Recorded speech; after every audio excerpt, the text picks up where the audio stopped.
Baik saudara yang membawa Alkitab, kita buka satu ayat 1 Samuel. Kita masih melanjutkan seri belajar dari Daud ya. 1 Samuel pasal 13 ayat 14. Karena cukup jauh ya. Saya buka sedikit, habis main lama ndak main saksofon menggeh-menggeh. 1 Samuel pasal 13 ayat 14. 1 Samuel pasal 13 ayat 14, mari kita baca bersama-sama. Perkataan Nabi Samuel kepada, kita baca bersama-sama ya. 1, 2, 3. Tetapi kerajaanmu tidak akan tetap. Betul ya. Tuhan telah memilih seorang yang berkenan di hatinya, dan Tuhan telah menunjuk dia menjadi raja atas umatnya, karena engkau tidak mengikuti apa yang diperintahkan Tuhan kepadamu. Perkataan Nabi Samuel kepada Saul ya. Nah, saudara-saudara, yang menarik di dalam ayat ini, Tuhan telah menunjuk dia yang di sini yang dimaksud adalah Daud, menjadi raja atas umatnya. Karena engkau tidak mengikuti apa yang diperintahkan Tuhan kepadamu, atau tidak taat. Nah, saudara-saudaraku, kalau kita belajar tentang menjadi pribadi yang menyenangkan hati Allah, saya ingin mulai dari pribadi yang tidak menyenangkan dulu di hati Tuhan. Nanti baru masuk ke bagaimana menjadi pribadi yang menyenangkan hati Tuhan. Ketika kita mendengar bahwa kelak setelah kedatangan Tuhan Yesus yang kedua kali, semua manusia akan diberi tubuh kebangkitan. Ya, kita mesti senang. Tubuh yang tidak akan pernah binasa. Wow. Tubuh yang tidak akan bisa rusak. Wow. Tubuh yang tidak pernah bisa mati. Wow.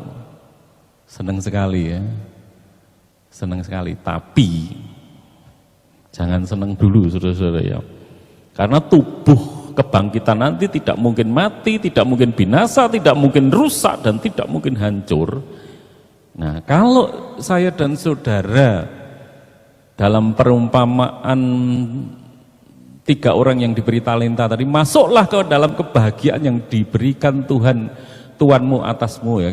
Itu artinya masuk ke dalam hidup kekal, kebahagiaan kekal, kerajaan, masuk surga yang kekal. Wah, senang banget. Tapi kalau tubuh kebangkitan itu kemudian berada di neraka, lautan api yang menyala-nyala oleh belerang dan tidak mungkin rusak, merasakan kena api, saudara, tapi tidak mungkin rusak, tidak melenyap. Kalau melenyap kan mati ya. Tidak hancur. Kalau hancur kan mati. Itu tidak hancur, tetap utuh, karena tubuh kebangkitan itu dirancang tidak akan rusak. Nah, kalau tidak rusaknya itu kita berada di dalam kebahagiaan kekal, betapa senangnya kita. Tapi kalau di dalam penderitaan kekal, betapa menderitanya kita.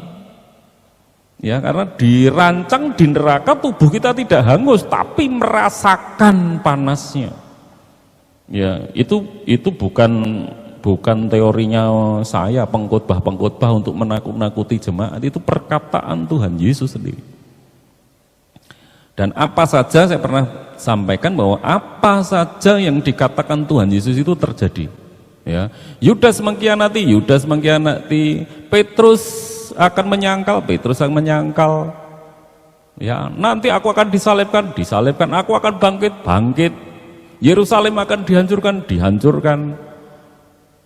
Dan termasuk perkataan ini saudara, bahwa neraka itu betul-betul ada, itu pun sungguh-sungguh akan terjadi. Nah, Spurgeon saudara, berkhotbah tentang neraka, ini perhatikan, ini menarik saudara. Dalam neraka benar-benar ada api, benar-benar nyata seperti tubuh Anda, api yang persis sama dengan api yang kita miliki di dunia ini, tetapi tidak menghanguskan walaupun terasa begitu menyiksa. tubuh Anda dipersiapkan Allah sedemikian rupa sehingga akan terbakar selamanya, tetapi tidak akan hangus. Saraf Anda akan merasakan api yang berkobar-kobar, tetapi tidak akan pernah mati rasa terhadap kedahsyatan yang menggelora. Asap yang membuat pedih dari uap belerang juga membakar paru-paru dan mencekik napas Anda. Anda akan berteriak memohon belas kasihan kematian, tetapi kematian itu tidak akan pernah datang. Celaka ya. Jadi Putri kena sesak napas karena COVID itu masih beruntung, tidak lama terus meninggal ya.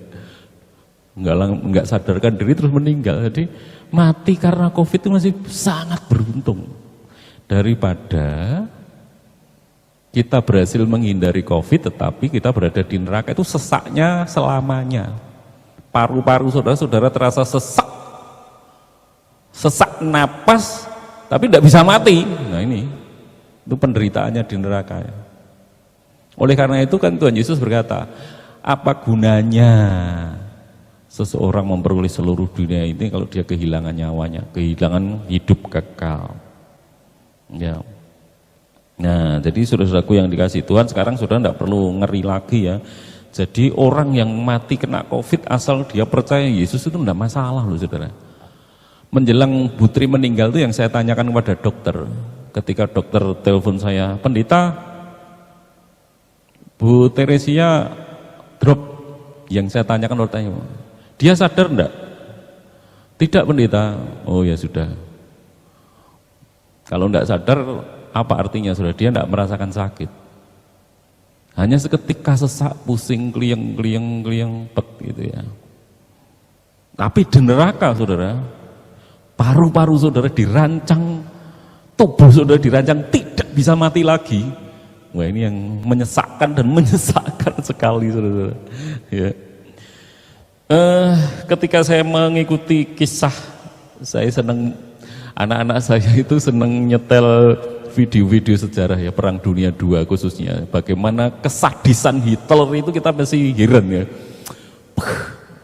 Melakukan pembunuhan, penyingkiran, Holocaust ya, pembunuhan massal, pembinasaan massal, itu mengerikan sekali. Kamar gasnya di kamera, bagaimana orang dimasukkan kamar gas, dibunuh di situ. Ya, berapa ribu orang sekali masuk langsung mati, saudara. Tapi saudara-saudara nanti ada Holocaust yang lebih hebat. Kalau saudara merinding melihat itu, pada akhir zaman nanti ada pembinasaan lebih besar. Dan orang pada terteriak pating jelerit ya, kalau bahasa Jawa pating jelerit, teriak histeris. Tetap akan itu tidak akan menghentikan. Akan dimasukkan ke dalam kebinasaan kekal. Kok Allah setega itu? Ya, itu menjadi diskusi teologis ya. Kenapa? Saudara akan sulit memahami kalau orang, banyak teolog liberal yang hanya memahami bahwa Allah yang Maha Kasih tidak mungkin melakukan kekejaman. Ini bukan kekejaman, saudara. Itu konsekuensi dari kesuciannya yang tidak bisa menerima kecemaran. Itu konsekuensi dari keadilannya, saudara. Ya. Ananias dan Safira, saudara lihat itu langsung seketika, saudara. Mengalami ketika berbohong mati. Artinya betul-betul Allah tidak bisa kompromi sama sekali. Ya, Holocaust yang mengerikan nanti pada akhir zaman, saudara. Makanya saudara, tema berkenan di hadirat Tuhan ini menjadi sangat penting karena apa? Kita semua menurut Alkitab, saudara, akan berdiri di hadapan tahta Allah Bapa, dan kita semua akan dihakimi. Dan ketika dihakimi ini sangat mengerikan, saudara. Semua orang percaya juga akan disebutkan, saudara, dosa-dosanya. Kamu, Tri, dosamu. Wah. Seret-seret dibacakan sama saudara. Aduh, merem-merem kita saudara. Gitu ya. Nah endingnya nanti tinggal, tapi diampuni, ya puji Tuhan. Tapi ketika dibacakan kan ya empot-empotan saudara. Aduh, dibuka semua, mengerikan, memalukan sekali ya. Dan akhirnya tapi saudara-saudara ya kita akan diampuni. Tetapi saudara-saudaraku yang dikasihi Tuhan, masalahnya juga banyak ayat-ayat yang menunjukkan bahwa iman tanpa perbuatan itu iman yang palsu, iman yang rusak, ya, iman yang semu. Masalahnya itu. Nah makanya andaikan kita diampuni pun saudara, ketika kita dihakimi dan saudara memandang wajah Tuhan, berhadapan-hadapan saudara memandang dan saudara lihat, ketika ini bayangan saya saja, saya manusiakan ya. Ketika wajah Tuhan itu kelihatan tidak senang pada kita ya, beda ya kalau masuklah hambaku yang setia, itu mesti tersenyum itu. Yang ayat tema Matius 25 ya, masuklah engkau hambaku yang setia ke dalam perjamuan yang sudah disediakan, itu mesti tersenyum. Tapi ketika hamba yang 1 talenta datang, dia sudah tahu ini tidak melakukan apa-apa. Nah, karena dia maha tahu, sudah tinggal baca aja. Ya, bayangkan kalau sudah wajah Tuhan tidak senang melihat kita.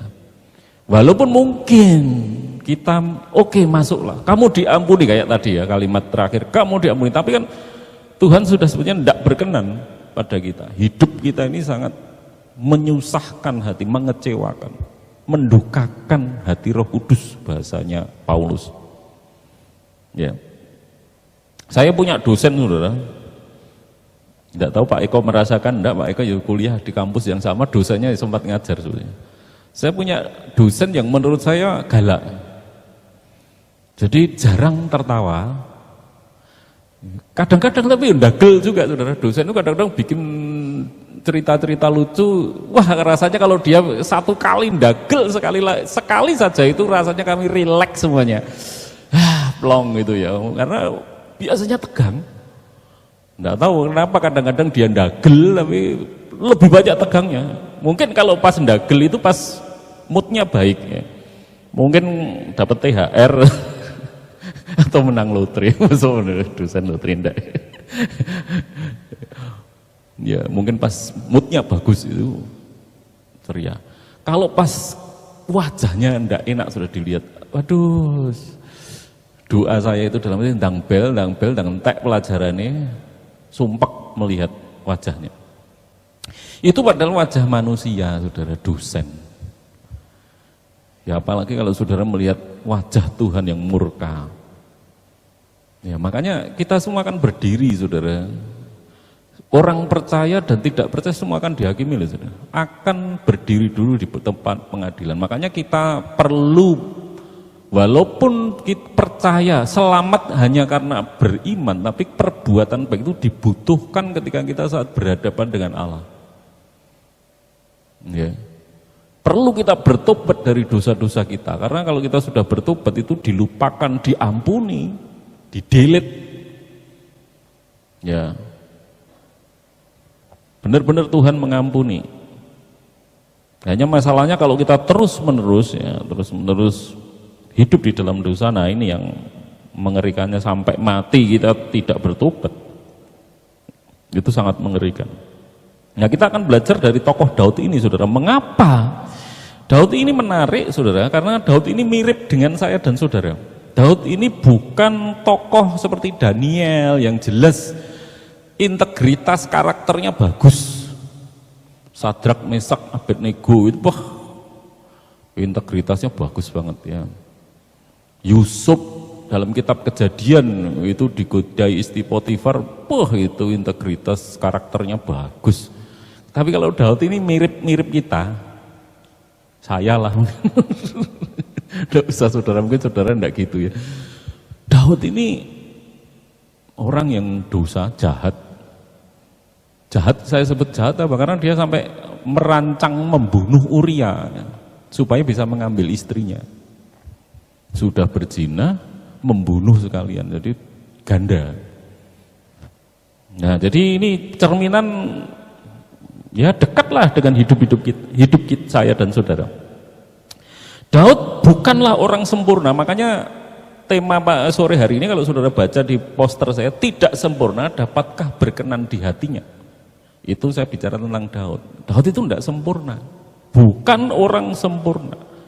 Namun mengapa dia dapat sangat berkenan, sangat dekat di hati Tuhan? Ya, sampai tadi di dalam ayat yang kita baca, saudara, karena engkau Saul ya tidak mengikuti apa yang diperintahkan Tuhan. Ya. Tuhan telah memilih seorang yang berkenan di hatinya, dan itu nanti diulang-ulang loh, sampai Daud jatuh dalam dosa pun tetap disebut Daud itu hambaku. Ya, tetap Daud adalah orang yang digaris keturunan yang menurunkan Mesias, yang menurunkan Yesus. Ya. Nah, saudara, kita akan melihat masyarakat Yahudi sesungguhnya adalah masyarakat yang religius. Ya, mereka mengaku percaya Yahweh secara umum, namun dalam kenyataannya imannya hanyalah ada dalam perasaan saja. Rasanya sih aku percaya. Kayak orang Kristen sekarang, saya percaya sih. Ini percaya beneran apa hanya perasaan saudara? Atau pikiran atau kondisional tadi ya, iman karena kondisi. Nah, akhirnya saudara, percaya atau tidak percayanya mereka itu akan terlihat pada saat mereka menghadapi Goliat, tantangan besar, ketakutan besar, teror besar, itu Goliat yang gede, gagah, besar, pengalaman tempur. Baru nyalinya kelihatan, saudara, mana yang percaya dan mana yang tidak. Baru terlihat di situ. Kalau mengaku percaya ya, Tuhan Alkitab berkata setan pun percaya pada Allah, saudara. Bahwa Allah itu Allah, dia percaya. Makanya kalau hanya masalah mengaku ya sebanyak yang mengaku. Banyak yang mengaku saya percaya, tapi percaya itu bukan masalah hanya mengaku tok, berhenti di situ. Ya. Kepercayaan itu harus dikonfirmasi, saudara-saudara, dikonfirmasikan dengan bukti-bukti. Nah, akhirnya terlihat Daud yang bukan tentara, tidak pernah berperang melawan tentara, ya. Dia yang maju menghadapi dengan iman, dengan nama Yahweh Elohim. Loh, padahal kan yang percaya Yahweh itu banyak tentara-tentara itu orang-orang Yahudi yang percaya semua. Iya, tapi yang berani menghadapi dengan nama Yahweh itu baru Daud saja. Nah, yang lainnya mempercayai tapi masih tingkat logika. Makanya kalau sudah mau tidak logis, mundur. Ini sudah tidak logis ini. Mundur. Jadi percayanya sebatas itu, tidak bertabrakan dengan logika. Padahal iman Kristen itu melampaui logika. Bukan tidak logis, melampaui artinya ndak nyandak pikiran kita. Kalau semua terus kita pikirkan dengan logika. A.W. Tozer menulis demikian, saudara. Di antara semua keberadaan yang diciptakan, tidak seorang pun yang berani percaya pada dirinya, hanya Allah yang percaya kepada dirinya. Semua keberadaan lain harus percaya kepadanya. Ketidakpercayaan sesungguhnya adalah iman yang menyimpang. Jadi makanya sebenarnya orang yang tidak percaya itu disebut punya iman, tapi iman yang menyimpang. Ya. Karena ketidakpercayaan meletakkan kepercayaannya bukan kepada Allah yang hidup, tetapi pada manusia yang mati. Itu mungkin dirinya sendiri, mungkin logikanya sendiri. Ya enggak masuk akal lah. Tentara gedenya segitu dilawan sama kita yang kecil-kecil, mampuslah kita. Enggak mungkin. Ya. Pada umumnya saya ingat khotbahnya pendeta Sarbini Ajar Barata ya. Menungso itu pada hakikatnya memang tidak percaya, sudah ngerti ban sepeda kempes katanya. Wes kempes wi, gluduk isih mau itu dipencet nyut. Padahal jelas kempes. Isih dipencet nih. Ibu-ibu ya coba kalau naik timbangan. Ya, kalau naik timbangan dan ternyata angka di timbangan itu semakin tinggi angkanya, biasanya nganggep ini timbangannya rusak enggak, pertanyaannya gitu loh. Kok tanyanya enggak tadi sebelum naik. Sebelum naik kan harusnya ini timbangan rusak atau enggak kan gitu ya. Tapi setelah angkanya lu kok tinggi sekali, ini timbangannya rusak enggak, baru tanya rusak enggak. Enggak percaya angkanya. Ya. Padahal pengen tahu, setelah tahu enggak percaya. Ya, itu memang sifat dasar manusia ya. Kebanyakan orang tidak mudah percaya. Apalagi ini masalah bersangkut paut dengan Tuhan yang tidak terlihat, Tuhan yang kuasanya tak terbatas, Tuhan yang kecerdasannya, kebijaksananya melampaui akal kita. Sampai hari ini kami sekeluarga itu masih bertanya ya, lu kenapa tuh kok Putri istri saya meninggal, mamah meninggal, itu masih heran. Kok bukan papa gitu. Mungkin papahnya yang meninggal, anak-anak tidak galau seperti sekarang. Ya mungkin sedikit galau lah gitu. Tapi nek mamahnya yang meninggal semua masih bertanya kenapa? Ya, kenapa? Rumah jadi sepi kata Eldo ya. Biasanya mamahnya eneng ya sing dibanyoli, sing dijadikan bahan tertawaan. Ya walaupun kadang-kadang marah, tapi kangen marahnya juga, saudara. Ya. Nah, saudara, orang juga heran, kenapa Putri? Kenapa bukan Pak Tri? Karena mati itu bukan karena COVID sekali lagi, saudara. Saya kena COVID enggak mati. Menurut gejalanya saya yang harus mati, tapi mati itu bukan karena COVID. Mati itu karena memang dalam rancangan Tuhan. Ya sudah, hidupnya Putri segitu. Ya, hidupnya segitu. Teman saya walaupun tidak kena COVID mati juga kena jantung. Di musim COVID tidak kena COVID, matinya jantung, ya podo wae. Karena mati itu memang sesungguhnya sudah ketetapan dari sana. Nah itu ya saudara. Oleh karena itu percaya itu bukan hanya aktivitas berpikir manusia, tetapi juga karena campur tangan Roh Kudus. Blaise Pascal, ilmuwan yang terkenal, saudara-saudara, berkata demikian. Ketakutan yang benar berasal dari iman. Ketakutan yang salah berasal dari keraguan. Nah sekarang sadarlah saudara-saudara, baik saudara yang di sini maupun di rumah, dimanapun saudara mendengar khotbah malam hari ini ya. Ketakutan itu sebenarnya keraguan. Kalau saudara selama ini merasa sebagai orang percaya, enggak, saudara ini orang yang ragu. Itu terkonfirmasi ketika saudara ketakutan sekali menghadapi COVID. Ya, mau enggak mau saudara sadar mengakui, lebih baik mengakui saya ini peragu. Saudara dan saya merasa percaya itu kan hanya perasaan saudara. Menurut saudara sebelum terkonfirmasi menghadapi godaan ujian-ujian. Ya. Bayangkan ini tak ceritakan saudara. Ketika saya di Opnam, Putri meninggal, istri saya meninggal. Saya di Opnam, Ellen di Opnam, Eldo di Opnam. Di rumah tinggal Elva dan Vando, anak 15 dan 10 tahun. Pikiran saya seperti apa saudara? Aduh, di rumah mereka berdua, rumah segini gedenya, mereka sendiri terkena COVID saudara.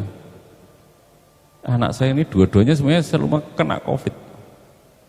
Itu sebenarnya hati saya habis.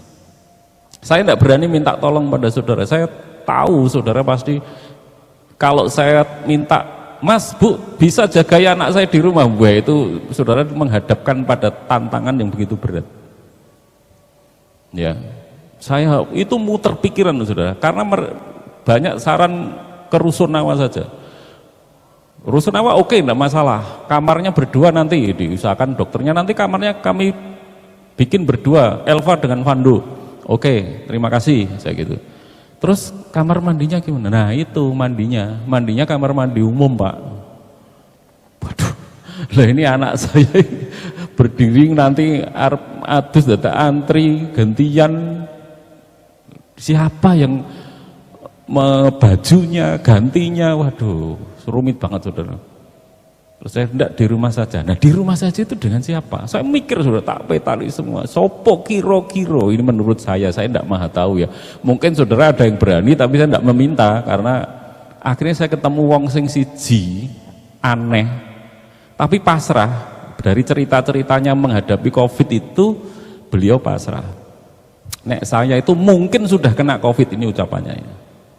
Saya mungkin sudah kena COVID tapi belum diperiksa loh saudara. Ming perasaan dia kena COVID. Jadi karena kena COVID, nek saya ndak takut dekat dengan kena COVID dan ndak takut. Padahal ya belum di swab, belum di rapid saudara. Jadi dia merasa waktu itu ngergesi juga, sampai sembuh sendiri gitu. Nah, saya ingat orang ini, akhirnya tak telepon ya Pak Pur ini, Pak Pur, apa Pak Tri? Jenengan bisa ndak jaga di rumah anak saya bersama anak saya, 2 anak COVID semua. Oh siap. Ndak apa-apa, bayangkan saudara. Kalau saudara berdiri di posisinya Pak Pur ini, satu rumah tidur di tengah bersama 2 anak COVID semua. Saudara yang sudah kena COVID saja, ya.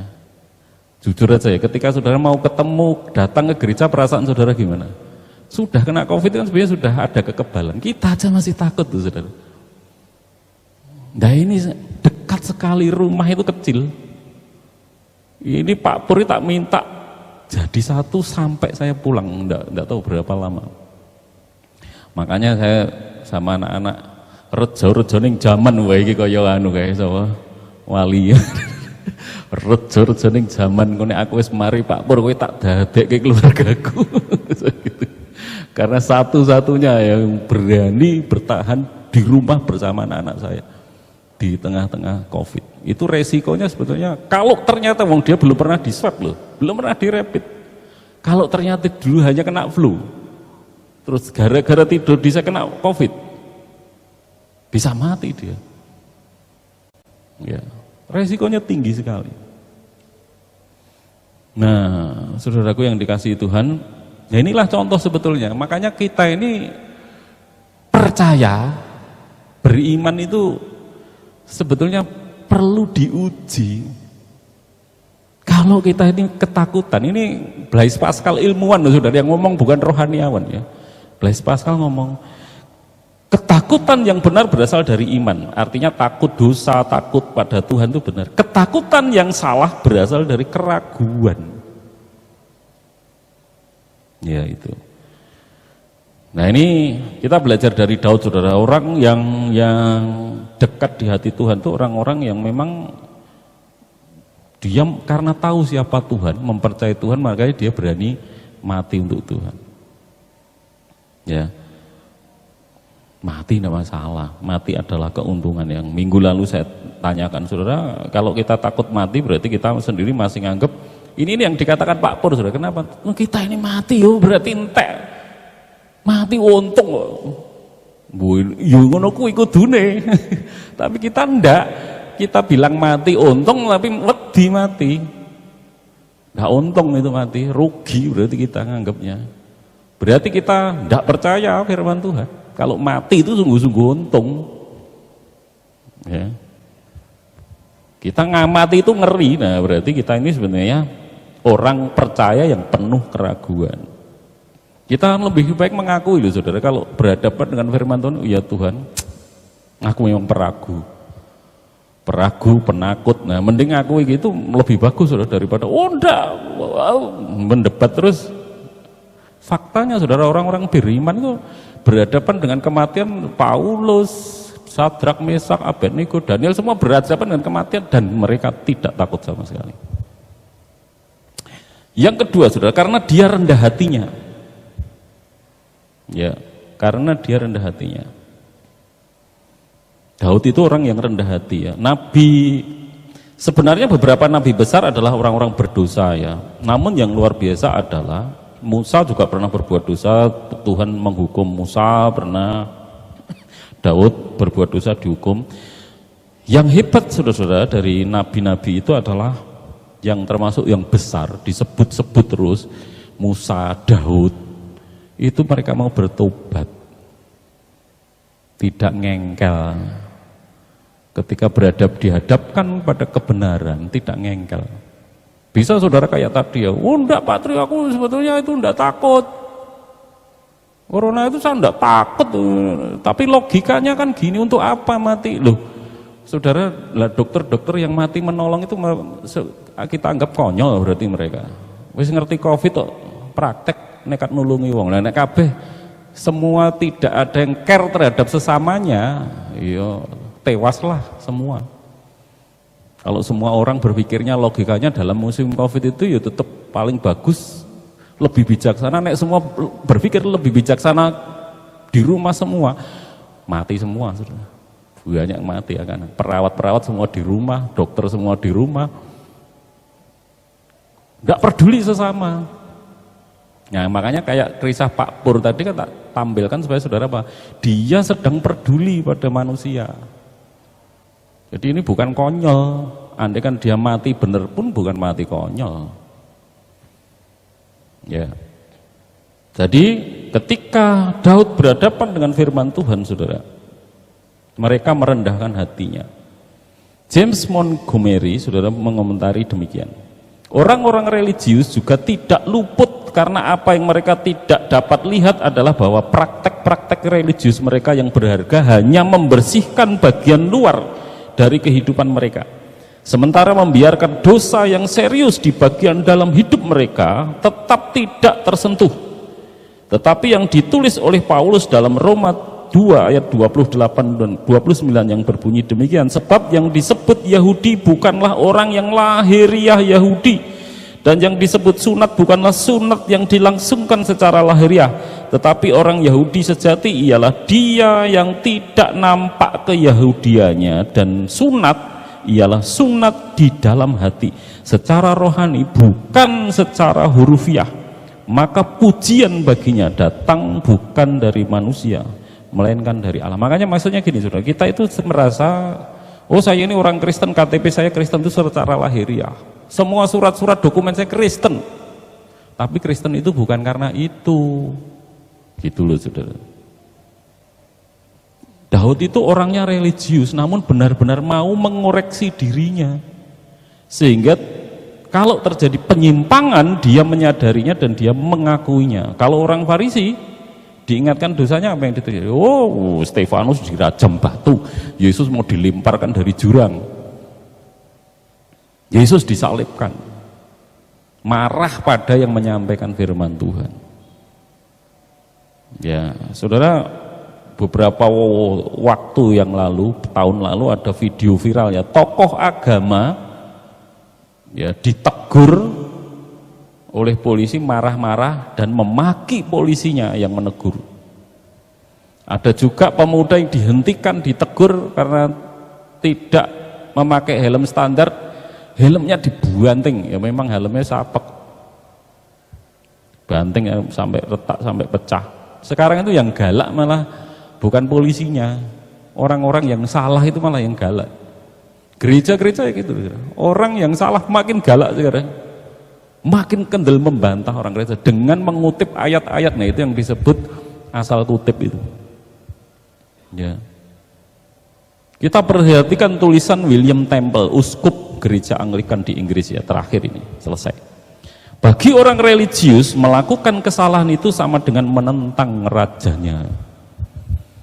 Ini sikap Daud ya. Jadi kalau sudah diperhadapkan dengan teguran firman Tuhan, jangan ngeyel dulu, tunduk dulu, diam dulu, dan berkata, ya Tuhan ampuni saya. Tuhan telah memakai si A, si B, pendeta A, pendeta B untuk menegur saya, terima kasih. Itu dulu, jangan ngengkelnya di depan. Ini bukan saudara yang di sini baik-baik. Saudara kan di sini berarti datang itu berarti baik, saudara ibadah mendengarkan kan berarti bagus. Ini bukan tentang saudara. Suatu kali mungkin saya sudah digodai seperti itu, sudah dapat mengerti. Jadi orang religius melakukan kesalahan itu sama dengan menantang rajanya, ya itu. Oleh karena itu kita belajar dari tokoh Daud malam hari ini mempercayai Allah tidak hanya dalam kata-kata, tapi percaya yang terkonfirmasi. Ketika kita menghadapi bahaya kita tidak takut, betul-betul tidak takut. Yo, bukan terus apa ya, ngawur ya, bukan. Pak Pur pun ketika di rumah saya dengan Pak Pur pakai masker loh ya, yang bagus, maskernya yang standar ya. Bukan karena terus ndak wedi terus ngawut, ya itu namanya tidak berhikmat juga. Sudah melengkapi diri dengan hati-hati baik, datang ke gereja, nah itu baru jempol ya. Rendah hatinya mau mendengarkan firman Tuhan, tidak membantah dulu ya. Saya enggak ngerti mungkin, loh tapi Pak Tri pengkhotbah lain mengajar tidak seperti itu ya. Makanya firman Tuhan katakan jangan di antara kamu banyak yang ingin jadi guru, pengkhotbah, pengajar, karena guru akan dihakimi. Saudara tidak dapat memakai patokan menurut saya apakah yang saya khotbahkan itu alkitabiah atau tidak, gitu aja.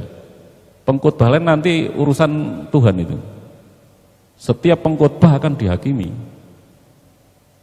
Bukan menurut pandangan saudara, menurut Tuhan. Makanya kalau saya ya yang setahu saya ini itu yang saya ajarkan, karena semua ayat berbicara tentang ini. Ya itu yang saya ajarkan, tidak saya rubah. Dan sekarang akhir-akhir ini terbukti benar, saudara. Gereja-gereja yang offline sudah mulai gelisah, dievaluasi tidak efektif dan sebagainya, sudah mereka mulai bingung. Ya memang mengikut Tuhan penuh resiko, saudara.